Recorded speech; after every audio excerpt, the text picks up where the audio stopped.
Successful. Hello? Hello, everybody. I apologize for the disconnection. That is the very cause of why my streams are splitting. I honestly don't know why it's doing this. It never used to do this. I'll have like a 5-hour stream, and then out of nowhere it'll make a cut, and the last half of it will be like 5 minutes. And it pisses me off.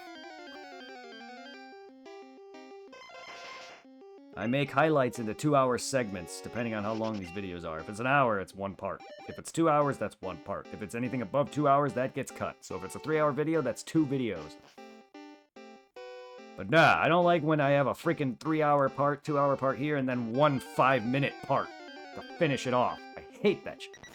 And it's doing it to me constantly. I guarantee you this stream is divided now into 3 at least.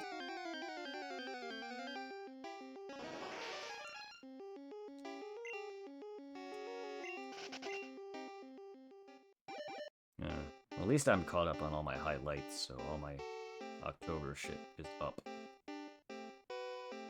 you won't lose any of your footage. No, thank God. And specifically Kingdom Hearts, I'm gonna be fucking damn sure I don't lose that. Even if my quality and audio are very hard to hear, I am not losing any more content I do with Angel. Fucking hell. A few people have talked to me about how like they could see or feel like feelings there and shit. So it's like I definitely feel more connection, and I don't want to lose any more of that. It's hard for me to make connections with people, and when I finally meet someone that I am bonded extremely well with, that's a female, yeah, I fell for her hard. I still have. Like, that doesn't happen for me that easily. I mean, yeah, I fall for people easily, but it's because of who she is.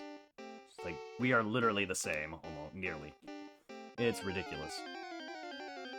Straight down to loving the same color, being the same number, similar in age, fucking loving Pokemon, loving anime. She doesn't like Pokemon. She doesn't like Dragon Ball. Like, she loves Naruto. She loves stuff like that. She loves color blue. She likes the number 8. She loves Lion King. Like, how many different common things we have here? The only difference is our age. But she's also born in July. My brother's born in July. She's my brother's age. That's another similarity. Like, it's... And there was a reason why we dated almost a year. She even said it herself. It was just... It happened. I mean, we wouldn't agree to meet otherwise. Like, I've never had a relationship like that, even with other girls online. And I've dated other girls online, directly talking to them daily for a year or so. I've dated a girl named Megan in Pennsylvania. One bitch who actually fucked me over. But, like, I've never felt a connection. Even with some of my exes I knew personally, my feelings for Angel is far higher. That's just how much bond we had and how much connection we had. I don't get that often. If ever. That's why I fell for her so damn hard. And I know she's not the kind of person who wants lovey-dove stuff, so I try to back off on it.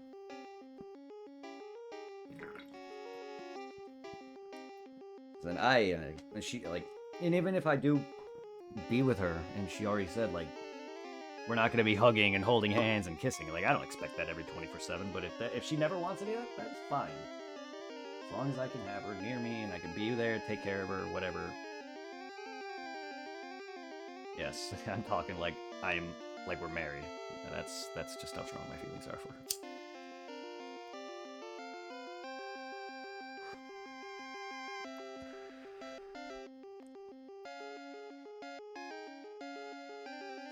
How is everybody doing?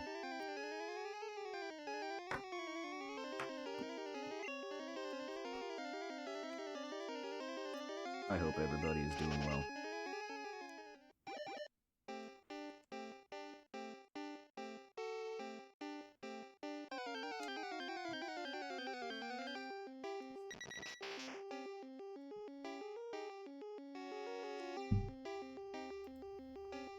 Chosen Undead, yeah. Dark Souls 3 is the Ashen one. And then Bloodborne's is the Hunter. Yeah. Elden Rings is the Tarnished. Or the... or Maidenless. Y'all Maidenless, aren't you?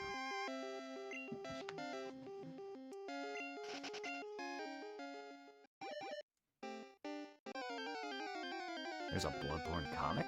Oh wait, yeah, there is. Yeah, there is. I forgot. Bloodborne has a comic. I actually seen it. Bit of it. What? Did the hunter turn into a squat? Oh. That was like squid. The fuck? That ending.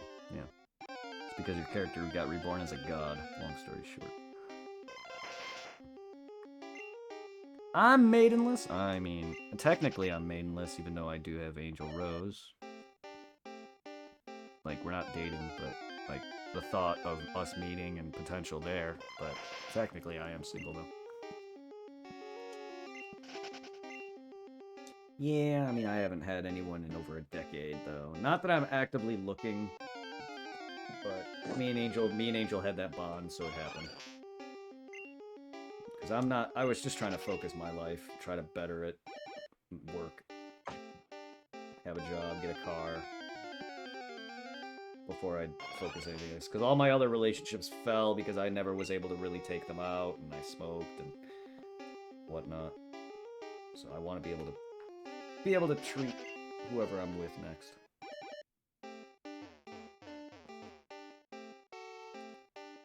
If anyone ever wants to deal with my dumbass.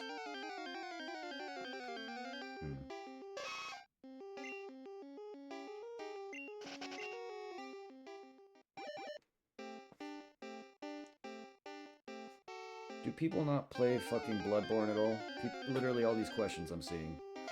Why do people turn into monsters in Bloodborne? It's the blood. Thank you. What's in the damn name?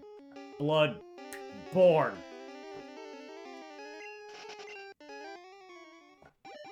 They drank the blood of ancient deities that they revered as a god, and it turned them bad, basically. It fucked them up. Caused their body to change and alter. Huh? Wasn't... Yeah, it was aliens, basically. A lot of the alien-esque enemies that you encounter in Bloodborne are from the underground, the Chalice dungeons. That's where they found them. Such as Rom the vacuous spider and fucking Ebrietas from whatever her name is. All those are basically alien-esque characters from the underground. But yeah, like they basically took the blood of these ancient alien races or whatever, and it turned them into weird furry beast things. Because they're drinking blood that's inhumane. Ooh. Didn't they transfuse your character's blood with the same blood they were drinking? Basically, yes. They gave your character that blood to make him the undead, the chosen, or the hero of that game. The chosen undead or the hunter, whatever you want to call him. That the blood there was to give him that pact as a hunter. He signed a blood pact. That's why we didn't turn. Yes, it's a blood pact. Well, your character still slowly does turn here and there. There's a beast mechanic called, usually with beast blood pellet, your character gets more beastly damage, but he doesn't transform. But there's also the beast claw and other things that give you more beastly features, but your character outright doesn't become a beast. No. Because of plot and character, and of course, main character syndrome. Rights all signed and sealed. Yes. Fucking the douchebag in the chair that dies. And then you get your first... Then you backstab a fucking lycanthrope in the butt.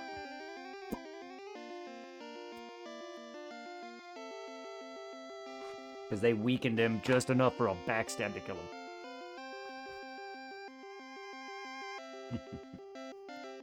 Bloodborne, I love that game. Tonight, Gehrman joins the hunt.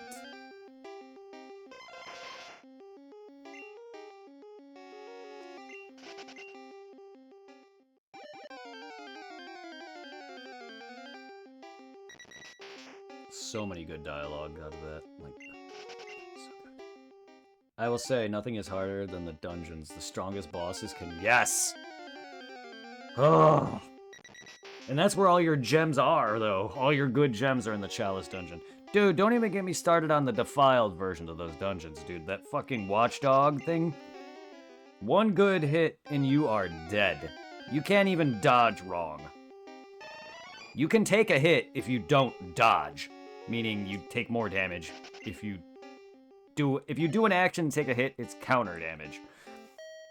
So if you sit there and try to fight him without dodging or whatever, yeah, you maybe take a hit. But if you're dodging and you fail, insta-kill, because your health is permanently cut. Ugh. Not even that. Some of the later end bosses that can kill you in 1 to 2 hits at full health. Yeah, they are rough. But then again, Chalices scale as they progress, so they go up to whatever it goes up to. I don't know what the max cap's at. The Chalice. I know max for, like, new game, I think is like 7, I think. I'm not sure, or whatever it is, but I'm not sure if the Chalice goes that high. But by the time you get to Bloodstar, or the Bloodletting Beast, or Bloodletter Beast, and the Headless Bloodletting Beast, the one with the weird worm inside of it, they are rough. That dude can fucking punch your face in. Yharnam is a joke compared to half of them. I think the hardest bosses in general is Amygdala, though. Like, not hard, but just because of how giant it is and how much of an annoyance it is just hitting the face. To the point where me and Irving just settled for the hands, which don't do as much damage as the face, but does more than the legs.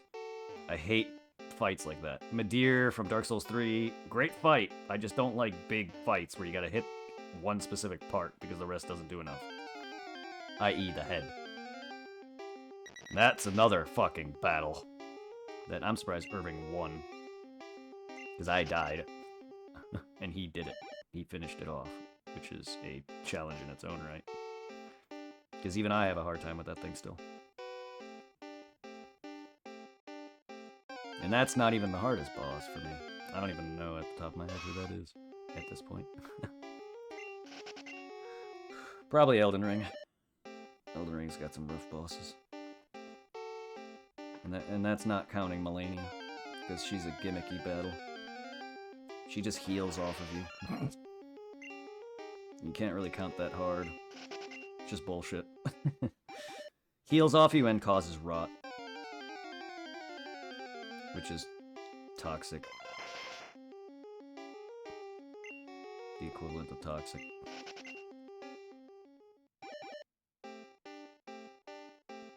Bo? Did you like the Elden Beast? The Elden Beast was great. I enjoyed the Elden Lord and the Elden Beast. They were great fights. I also enjoyed, what's his face? Godwyn? Or whatever? The guy that becomes the sumo wrestler dude? Horilu. I liked him. Him and his weird lion pet. I enjoyed Malakath. Malakath, the Black Blade. Fucking Godric was a pain in the ass. Godfrey was the boss I was thinking of. Godfrey is the one I like too. Godric is he's not that bad. I mean, for me anyway, but yeah. A lot of the end stretch bosses are rough. Like, you got this beast dude, you got fucking Godwyn, you got Elden Beast, who didn't give me as much problem. I know a lot of people complained about the Elden Beast. I never had that big of a problem with him. I had a bigger problem with his first stage, the Elden Lord. But other than that, he's easy as well. The easiest final boss of this day, though, is fucking King Allant. Demon Souls. Easily the worst and easiest final boss to date in any of the Souls games. King Allant. the real one. It's a fucking pile of sludge with shit sticking out of him.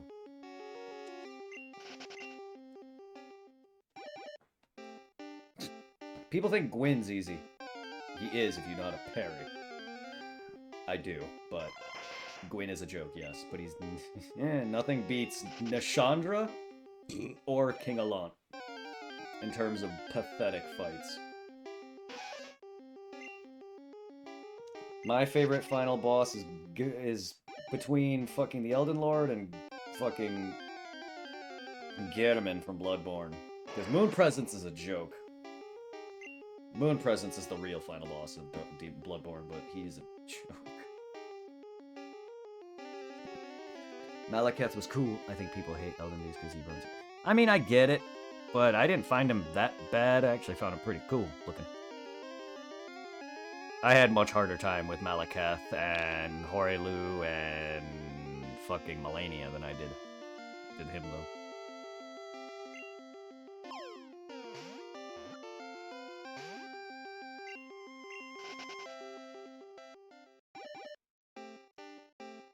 He used to finally beat DES and was underwhelmed with Allant. Yeah, so did I when I first fought it. I was like, this is it? Really? And I did not go into that game with any knowledge. Like, all the Souls games I went in 100% blind. Minus a good portion of Dark Souls 1. I did watch some YouTube videos from a guy named Ghost Robo. A bit to help me through it. Wrong Let's Player. Because that was his first time. But somehow on a fucking guide that I downloaded there's a guide app that I downloaded and his videos were on it, so I watched him. He's actually a pretty decent streamer, or a YouTuber. But still, like, he was not a good choice for a walkthrough. Because he was doing it for the first time himself, I think. But either way, it helped me anyway, it's sort of. Blighttown was majorly where I needed it. Fuck Blighttown. But yeah, Allant is a joke. Like, I had trouble with Gwyn. Gwyn kicked my ass my first time. I had to literally cheese him with the stalagmites. Stalagmite, rather. Stalagmites. Stalagmites are the ones on the ground. I had to use the stalagmites to block between us and hit him through it. That's how I beat him the first time, because he was so goddamn fast. And I didn't learn to parry until later on. And I learned that with the Kiln Knights. The Black Knights in the Kiln, because they respawn, and they give you a variety of different weapons to practice on. And I am better with swords, which makes Gwyn a joke for me. The dude literally does like 1 or 2 attacks, or 3 maybe, depending on what you're doing. Like, he'll either try to grab you if you're guarding, he'll kick you, or he'll try to grab you if you're whatever, and then he'll kick you if you're guarding. And then if you're in his face, he'll just do a couple slashes, and I usually parry the second slash or the first hit if I can. And then he'll like do a jump attack. He doesn't have very many attacks.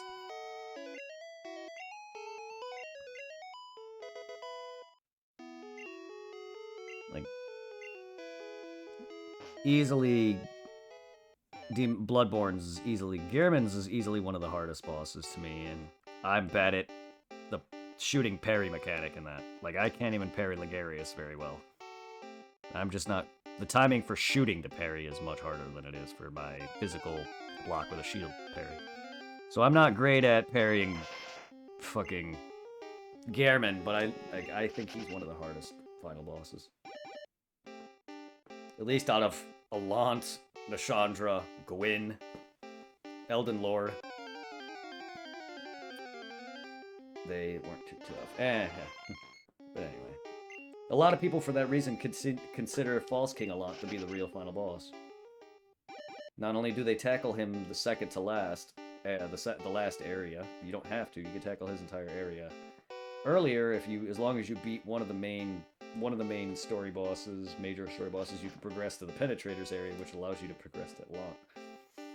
So technically, you can make him your earliest boss if you can. But I always make him last, because technically that's where they want you to go with it. Because after him is his real form below. And he's a joke. Hell, even Phalanx is harder than him. Chocolate Chip asked if you played Sekiro.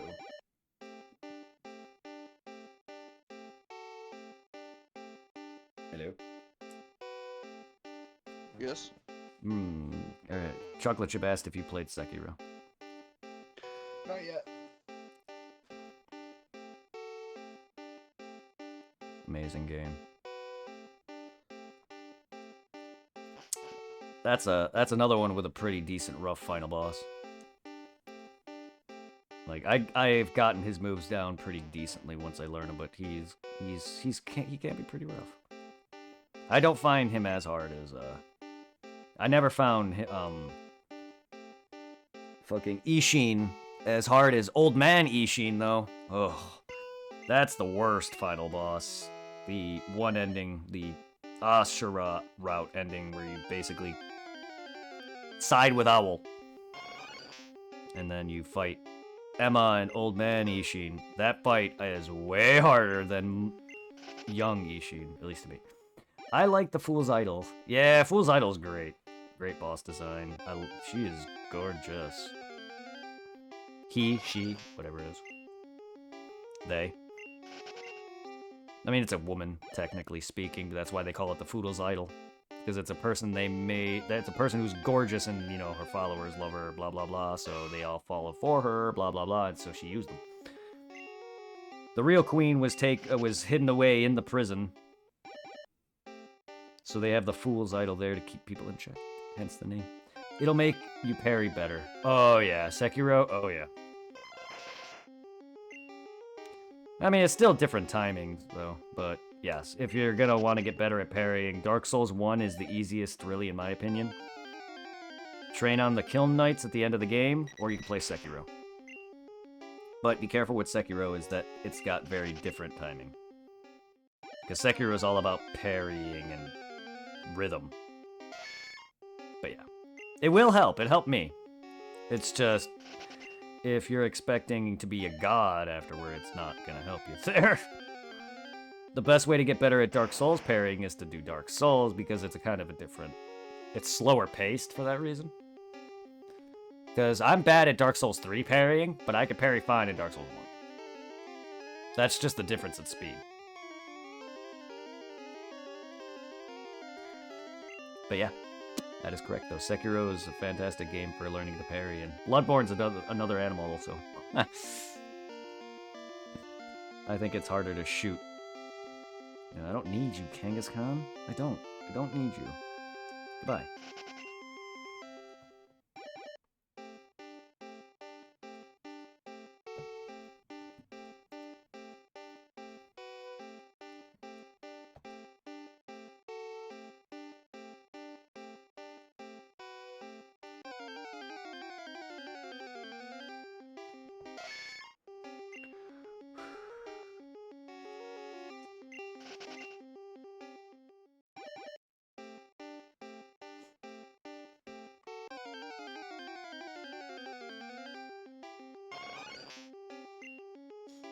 It's a shame Sekiro never got any more love.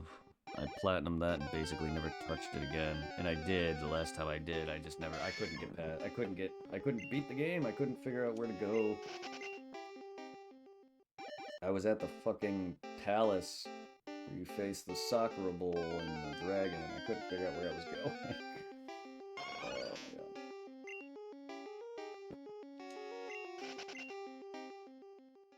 I fucking hate that area.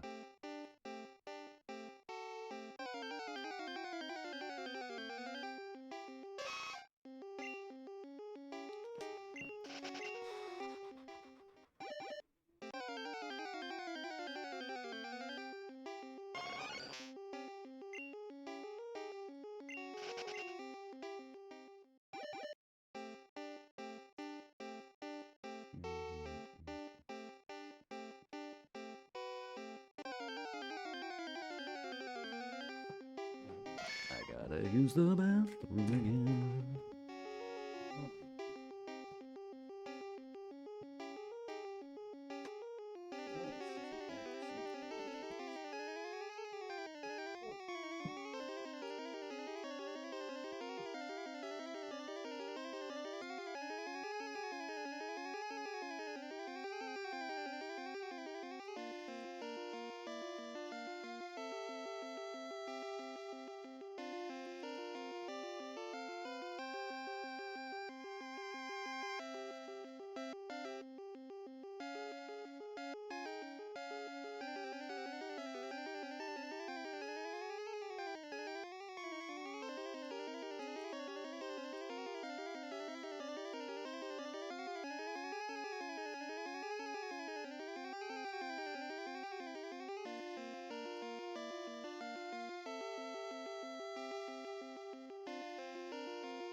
Sorry about that,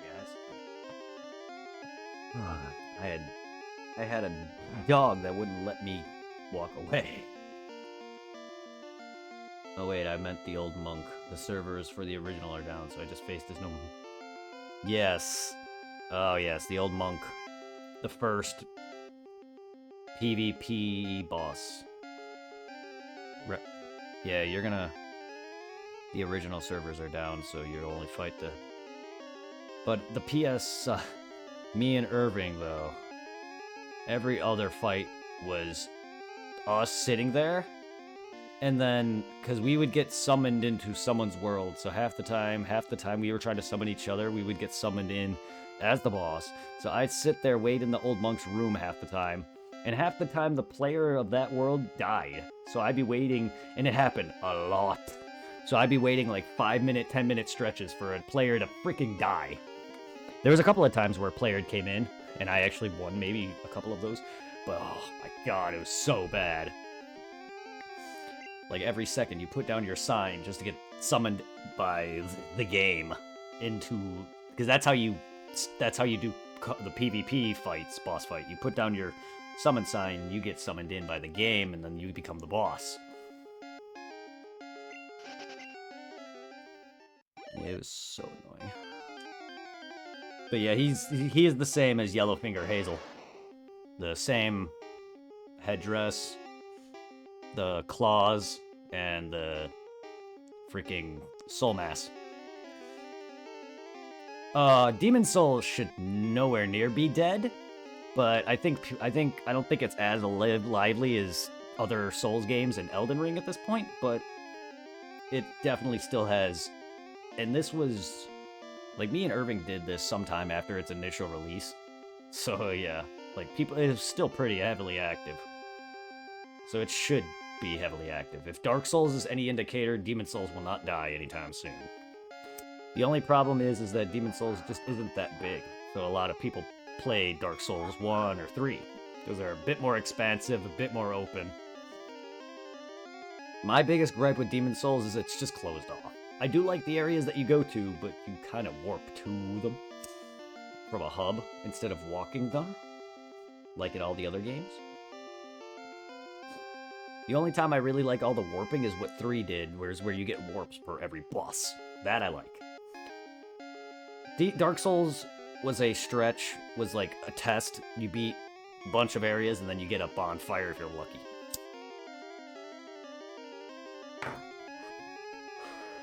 Dark Souls 2 and 3 started making them a bit more abundant, but Dark Souls 3 did it better. Dark Souls 2 was just a little much.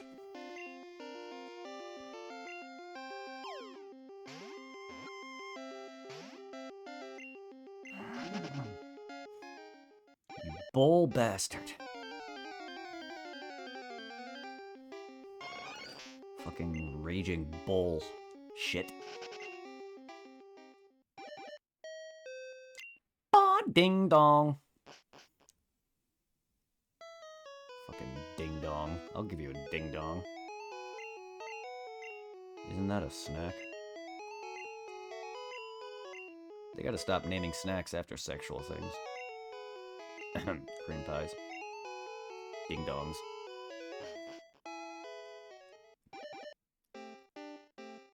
What's next? They're gonna call a candy a cum shot? It's like a lemon drop, but it's white.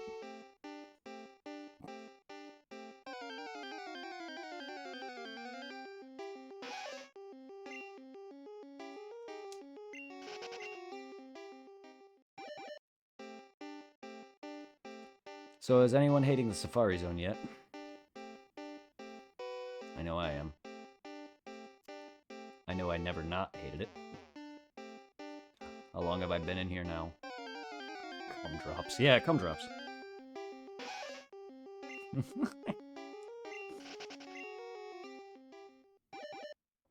It's like cough drops, except it makes you cum. I didn't know where I was going with that.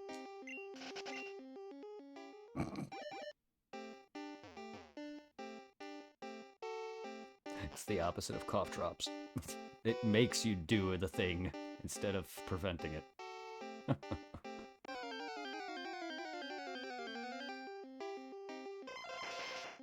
Fucking, I can't get over how big that fucking egg is. That is not, the size accuracy of this is so bad.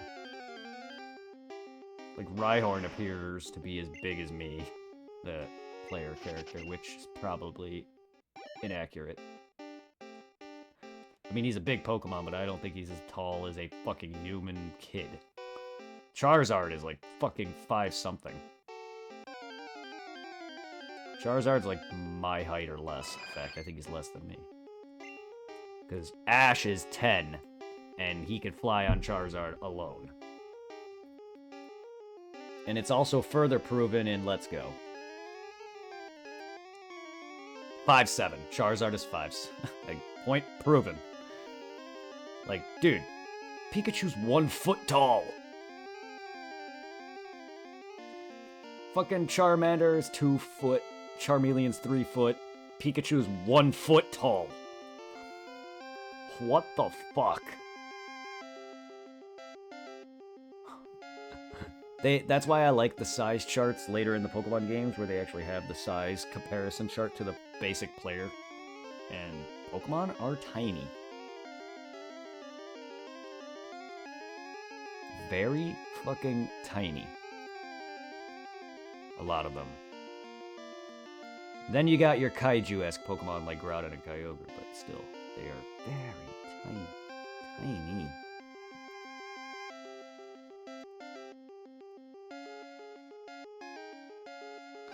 You want to see some old Mew sprites? There you go.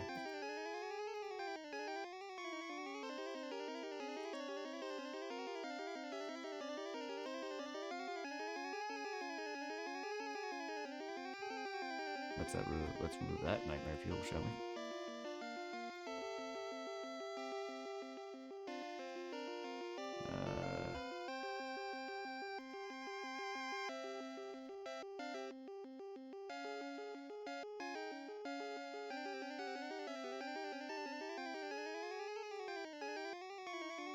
I guess there's really no good size charting.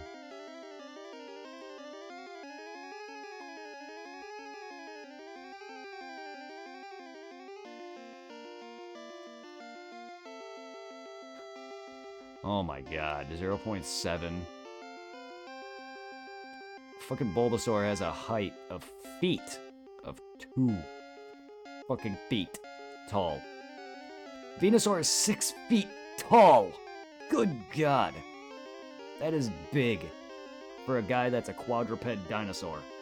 That is big. Not that big. It's not as big as dinosaurs, but pretty damn big for a thing that I thought was like 4 foot, 5 foot. That Mega Venusaur grows even bigger, 7 feet tall. Holy shit, that is big. Fucking Mega Pidgeot is 7 feet tall? Or is that 7 feet long? That's height. That's measuring it in feet. That's height. And then there's the other one, the meters. Like, good god. Arbok is 11. Oh, that thing is a snake, obviously, but that thing's long. Oh my god. Yeah, some of these Pokemon are giant, some of them are very tiny. Like, you got fucking Mankey is like 1 foot tall. You got a fucking Arcanine that's 6 feet. Jesus! That's pretty big for a dog. I mean, dogs can get pretty big, but... Oh boy. German Shepherds and the like, but yeah, they can get pretty big. I didn't know Arcanine was that big, though. 6 feet. It's pretty big. Bigger than me. At least in height, anyway. Because then your legendaries... Like, you got Onix, who's 28 feet long.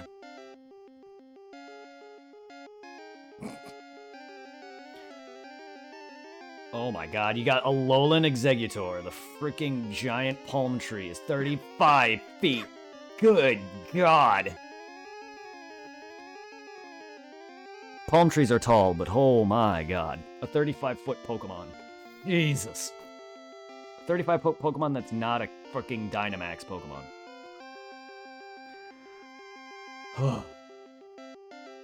Gyarados is 21 feet long. Mega Gyarados is the same. Okay. 13 feet long for Dragonair. Kind of shrinks down to 7 for Dragonite. Let's see. You got Steelix at 30 feet long. You got Mega Steelix at 34 foot long. Sounds like my shit's on a bad day.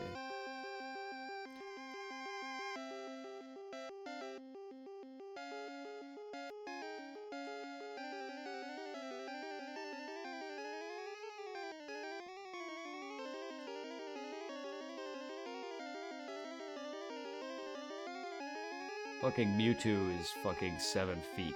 Mewtwo's base is 6 foot tall. Mewtwo Mega Form in his X is 7 feet tall, and then he shrinks in his Y form to 4'11". The hell? Mew is 1 feet. Good God, Mew's tiny. I mean, yes, that's evident. Natu is not even a foot tall. He's 0.8. Good Jesus, that thing's tiny. No wonder Weird Al mentions Don't Step on Pikachu in one of his songs. The fucking... his Poke Rap. Yes, Weird Al was featured on Pokemon 2000 movie, where he sings a Poke Rap. Grab yourself a partner and don't step on little Pikachu. Burning you. I love that. 28 feet. That like 130. Like, yeah, that's like 50 million dicks put together. Specifically. I'm just bored trying to check out what sizes are at this point. Lugia's 17 feet. Ho-Oh's 12. Your legendaries are what's going to be the biggest.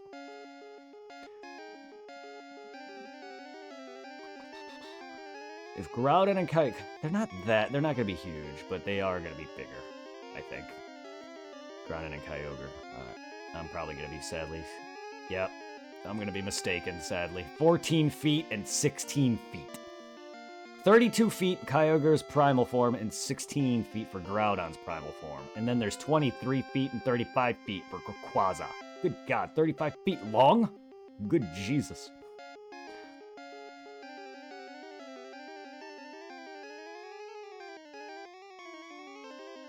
I would hate to see a Rayquaza in real life. That thing would take up, like, 20 houses. That's not accurate, probably, but you know what I mean. That thing's probably as big as, like, 2 blocks, or 3, or more. I don't know. Dialga's 23. Palkia's 20. These are their origin form. Giratina's 22 in his origin.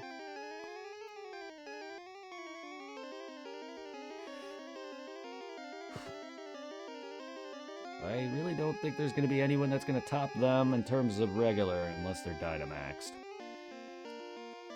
Because, yeah, none of these other legendaries are anywhere near them. Zekrom is 9 feet. Reshiram is 10 feet.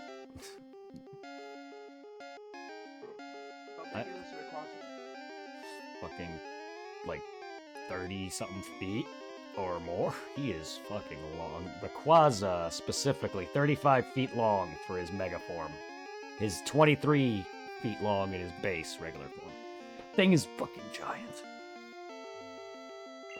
He is the biggest, well, longest. It's the longest in terms of, like, direct height.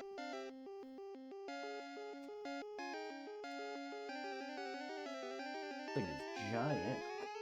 Easily the biggest Pokemon thus far that I've seen in this. There goes my screen. There goes my fucking screen. My bowl. I'm tired of my fucking screen popping out of my pipe, man. Seriously. Come on. And then just slinked into my trash.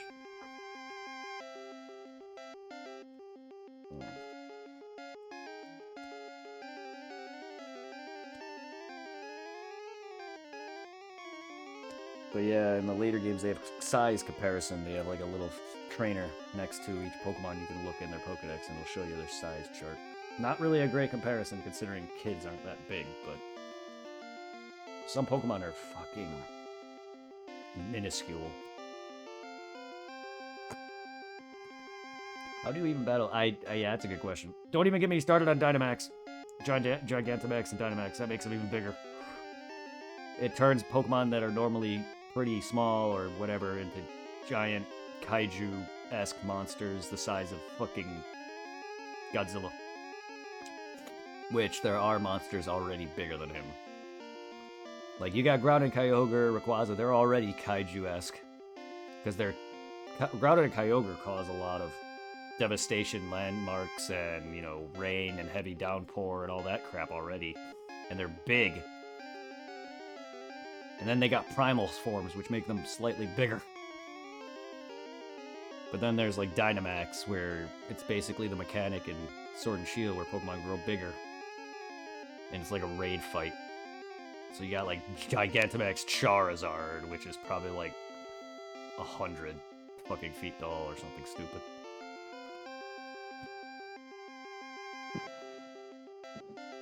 Like...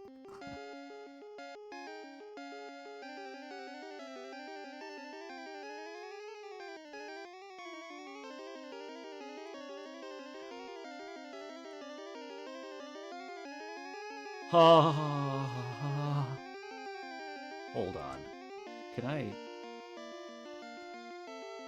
No.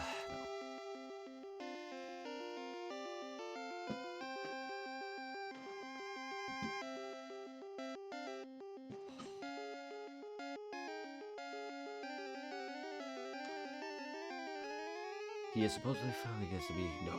But I would guess him to... No, Charizard is not 7 feet tall. He's 5'7". Ash is around 4'3". Yeah, 10-year-old boy. Charizard is almost twice his size. Not quite, but Ash is able to ride him alone. That's not what I was looking for, guys. Oh, yeah. Well, let's see. What... According to... I don't know if this is right, but it says 91. Charizard, 91. Gigantamax Charizard is 91 feet tall.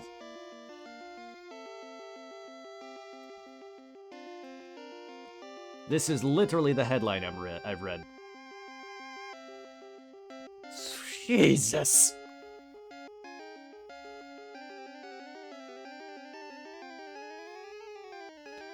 Fucking what? 91 feet?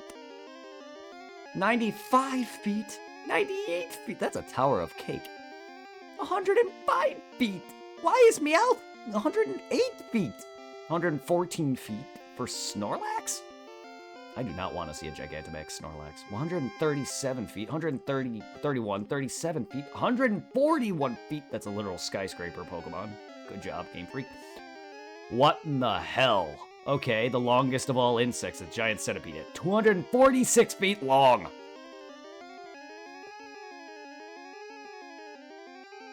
Excuse me? What? 246 feet long? Holy shit. And by the way, Charizard is the smallest out of that. Literally the smallest. Oh, and he's cracking the 90. Oh my god. Oh man, that's freaking ridiculous. That's the top 10 biggest.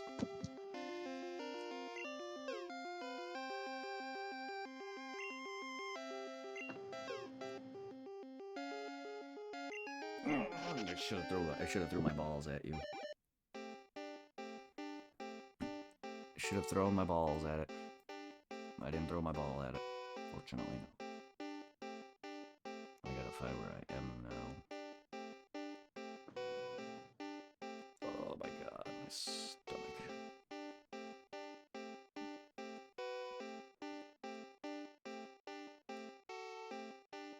Can I just leave the Fairy Zivone? I don't want to be in the fairy zone anymore. Get in the zone. Auto zone.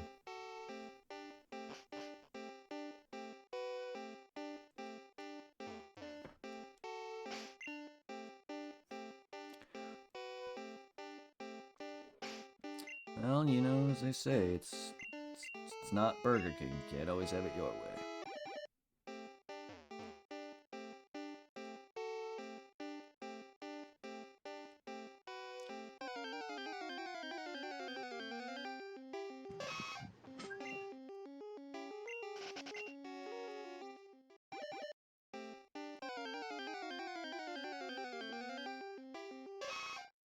All I want for Christmas is my 2 front teeth.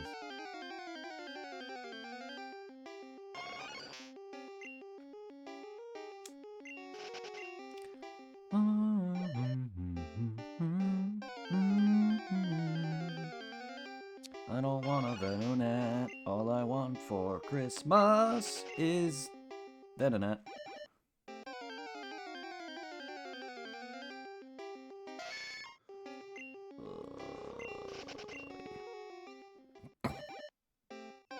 Largest Pokemon? Who's the largest Pokemon? They're ancient or something? I don't know if they're ancient. I don't necessarily know if the largest Pokemon are ancient. They're just Gigantamaxed Pokemon, basically just Pokemon that can get bigger through whatever the fuck. But the largest is a centipede Pokemon that's over 240 feet long. His name is Centiskorch. Oh god, it's a centipede. Fire centipede. Good job. Centiskorch, huh? That doesn't even sound like it rolls off the tongue. But yep, Centiskorch. Largest of all insects, apparently. And the largest fucking known Gigantamax Pokemon in existence. I guess, I don't know.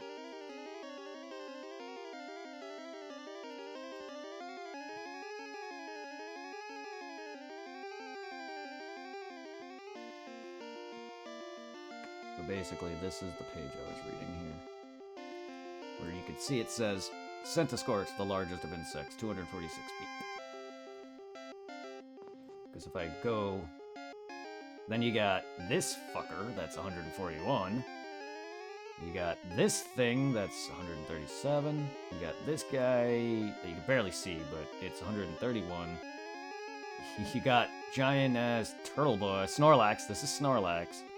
114. This is Meowth. Meowth. Team Rocket Meowth. 108.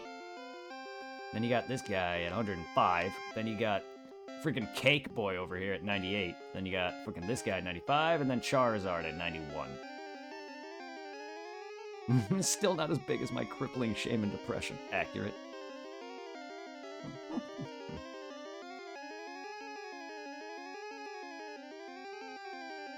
Ah, that's funny. Boop.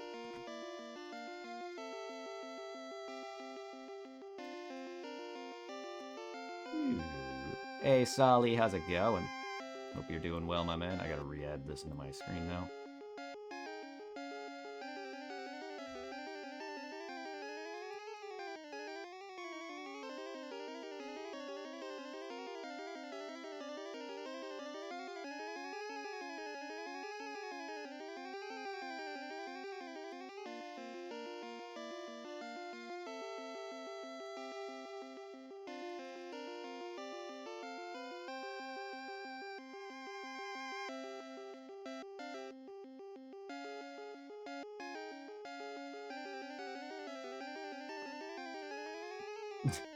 Oh my god, the giant Meowth. Yeah, the giant Meowth. Yeah, that's fucking dumb. Thank you, guys. Sully, how's it going? I hope you have a great morning, my friend. I'll just give you guys another shout out, because you guys have been here.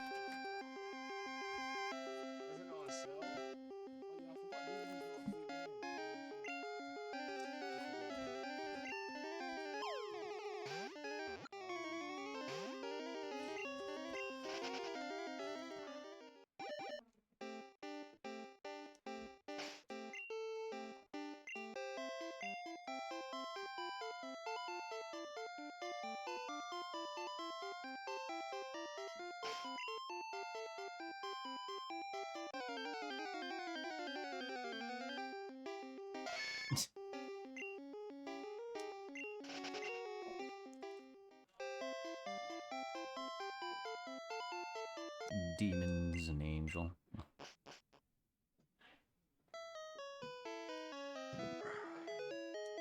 I gotta go to work. Damn, that sucks. Talk to you later. Alrighty. Damn, that sucks. I'm gonna work on a fucking Sunday.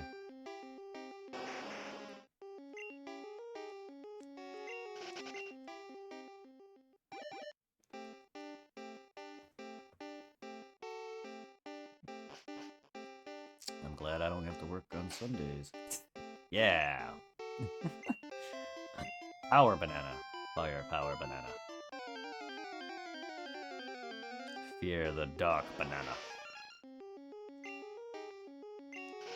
Oh, banana.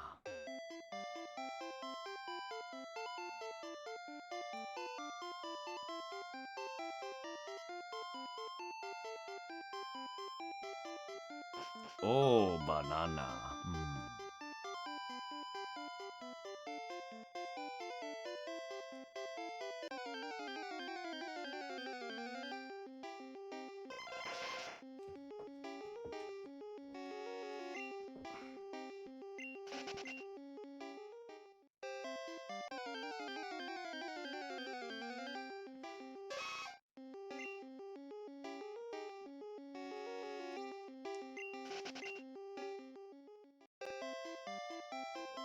Come on, dude, just get me out of here.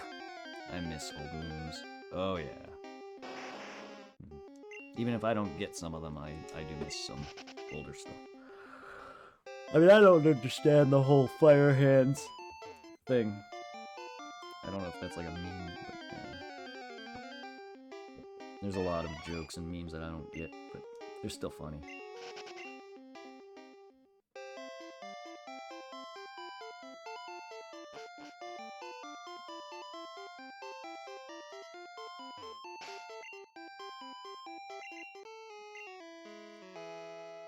Because, yeah, the fire hands to me is just like someone basically saying they want power or they have power and they're evil.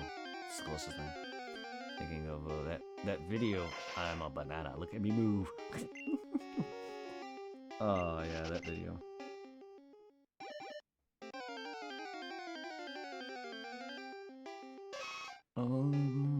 Banana.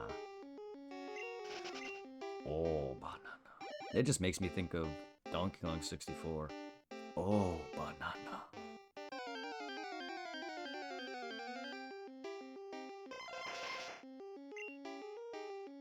DK. Donkey Kong.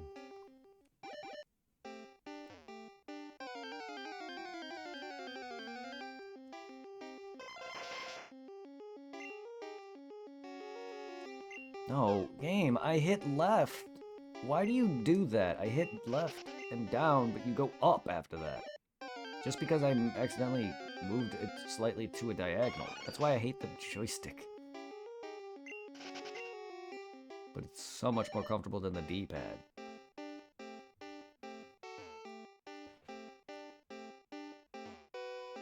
And my D-pad's down button's breaking. Like I'm pressing down as we speak. I mean, you can tell how soft I'm pressing it, right? Well, watch this. You see that? You see that? Now watch how hard I have to hit this. You see that? That's why I use the joystick.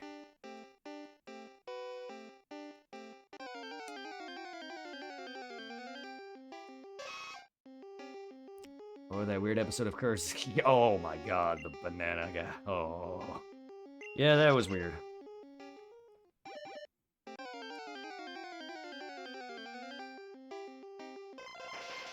Yeah. Courage the Cowardly Dog was never a show I really liked, but it was a good show nonetheless. The things I do for love.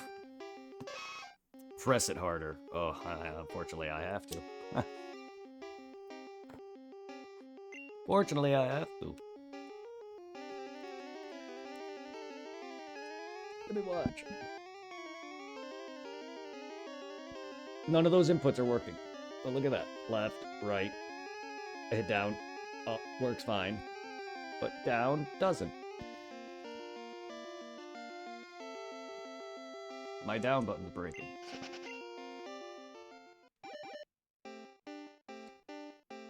My other DS has a broken screen that doesn't hold open, the screen pixelation error, so the pixels in the screen are dying, and it has a busted L button.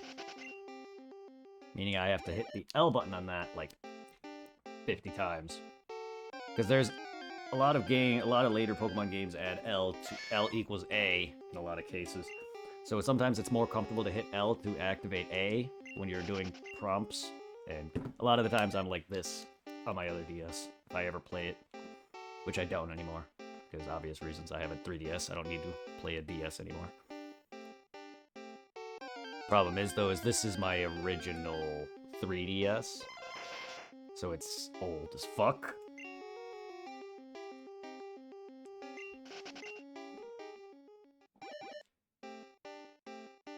I spilled some Pepsi on my PlayStation controller, and now the D-pad 6. Oh god, that's the worst. Normally, you can take like some rubbing alcohol or something. I don't know how good that would be, but like normally I would take like some rubbing alcohol or something to like clear it up, or maybe something a little wet Q-tip, not too much, just enough to get some of the gunk off of it. I've been there. I've been there.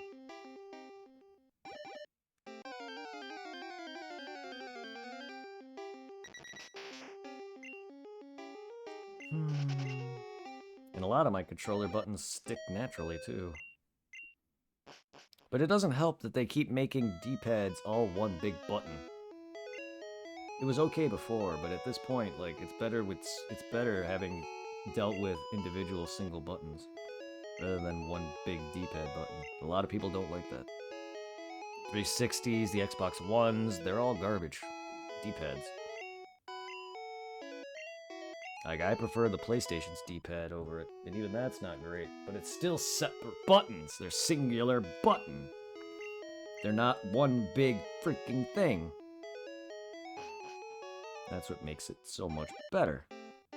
The joystick on the 3DS is not as reliable either, because I can accidentally go from left to accidentally diagonal up, or whatever, causing my character or my cursor to move in a place I don't mean to.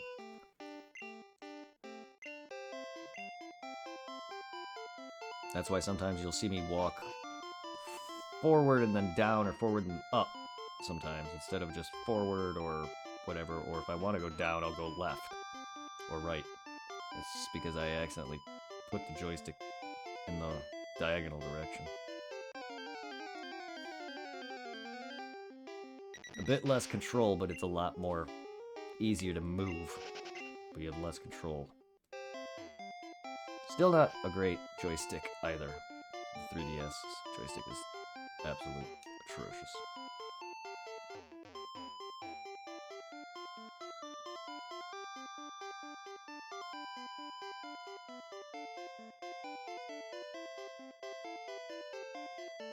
This DS is pretty reliable. Yeah, hell yeah.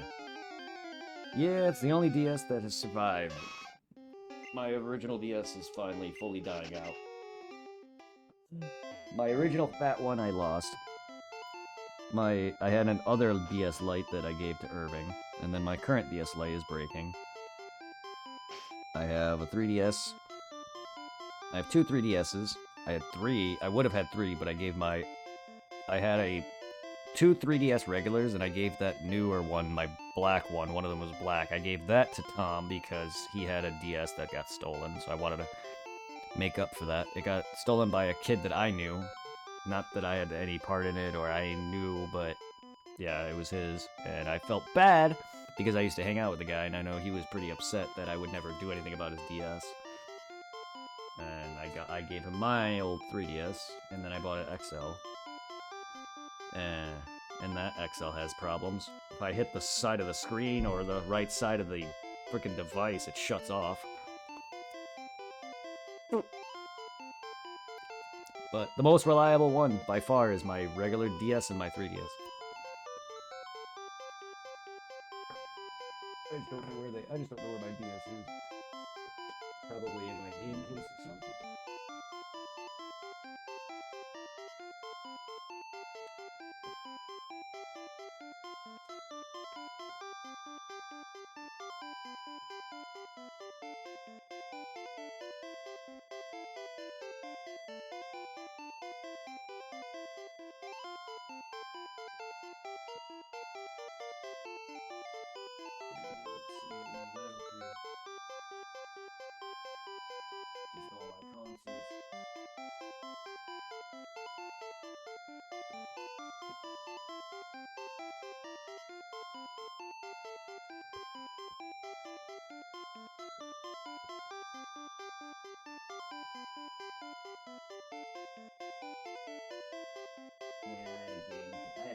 I had a bag of games. I don't know where they are at this point.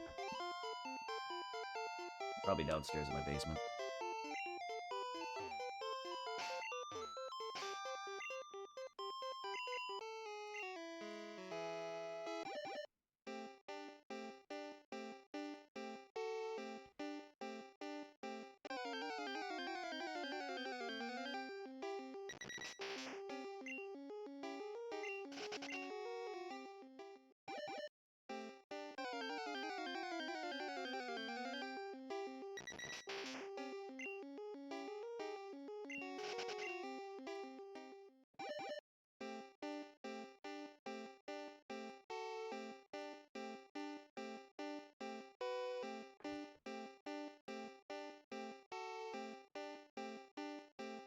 My phone is... Oh my goodness.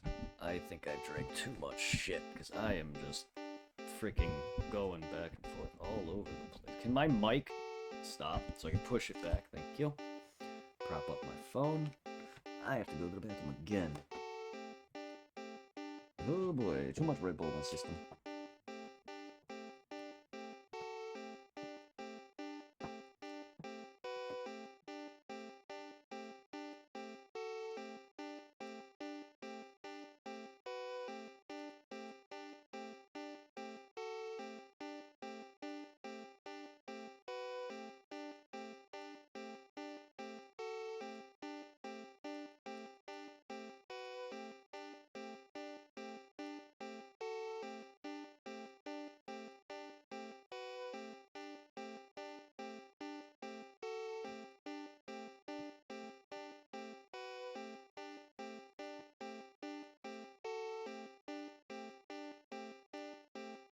That's one way to fastly hydrate yourself.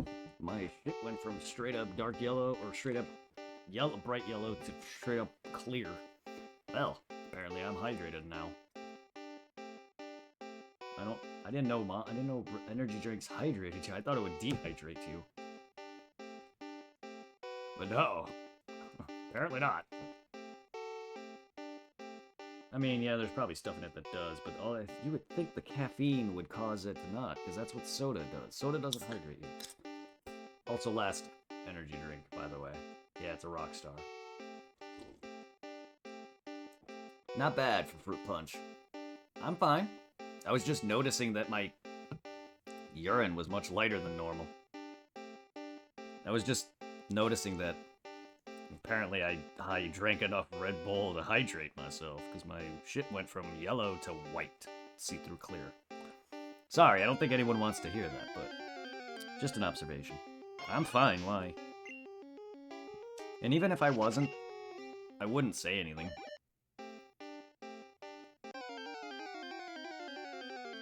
I like keeping to myself a lot of the time.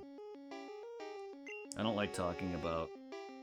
I don't mind talking about my problems, but I don't really like to tell people if I'm down or sick or upset or whatever. I like to keep to myself. I don't want people to feel bad and worry.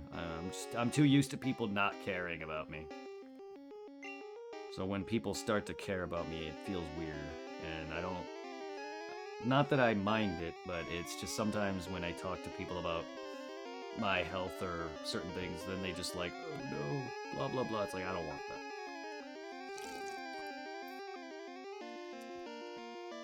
But I'm fine. Not like I would say anyway. Sorry, but it's true. You can blame my childhood for that. Because I do that to my parents, my family. I don't like to tell them much things. I prefer to talk to you guys more than my own family.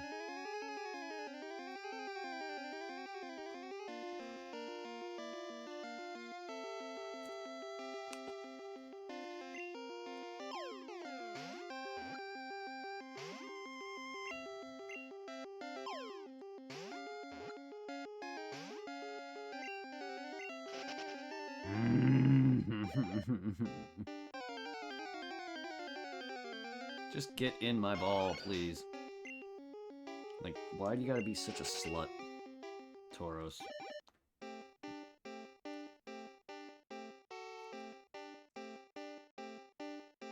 Oh my god, game. How's everybody doing, though? I hope you're doing well, Chocolate Chip. I hope you're not too tired.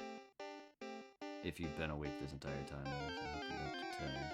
I appreciate you being here, man.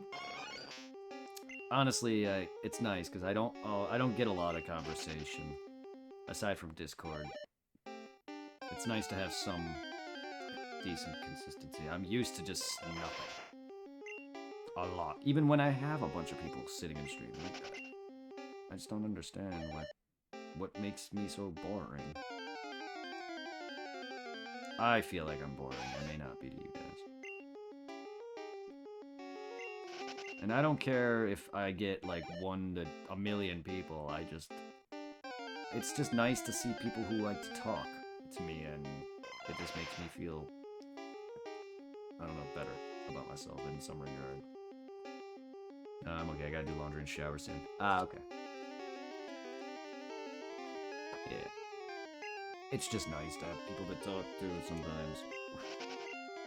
I get kind of jealous, that's all, when I see other people having more conversation. And I try so much to be better and more talkative.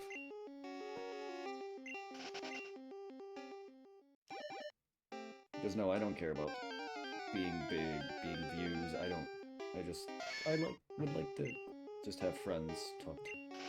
So it's nice, any individual I get, that's why I get so... Sometimes when they don't say anything when they leave bothers me, because then I feel like I did something wrong. Like a week because I haven't been caring. Ooh, that sounds like me. Yeah, that sounds like a lot like me.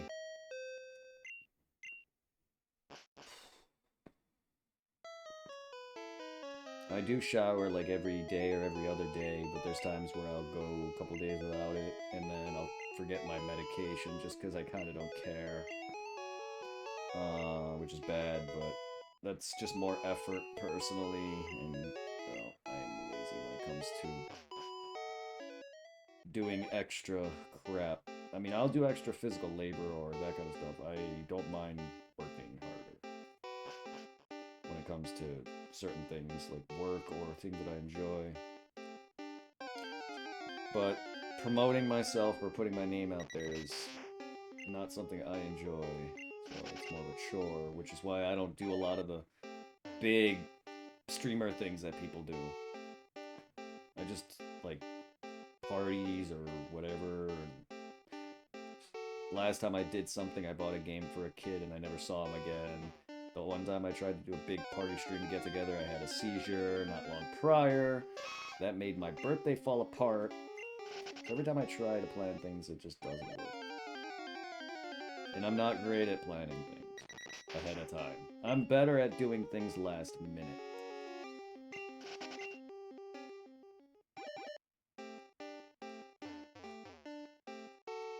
But yeah, no, I barely take care of my health in terms of brushing my teeth. I should brush more. I need to shower more. I shower like every other day, though. It's not that bad. I need to brush my teeth more than once, though. I really don't like taking care of myself, though. I don't like rushing. I don't like showering. I don't like any of that. It's repetitive and just ugh. Any plans? No. No. I mean, whenever me and Angel could play Kingdom Hearts again. Whenever her internet decides to stop hating her. Other than that, no, I never have plans. Like, I don't have a life. Stream. That's basically it.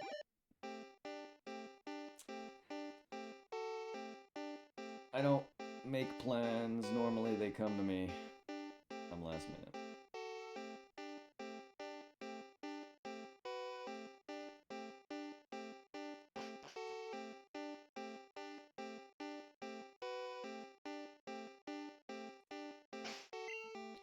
By the time I get over here, though, I have like no steps.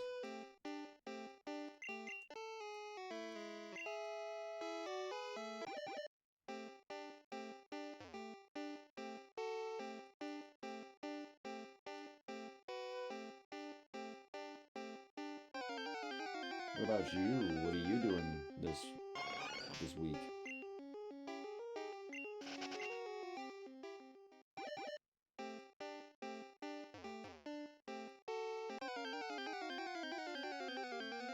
Get a job.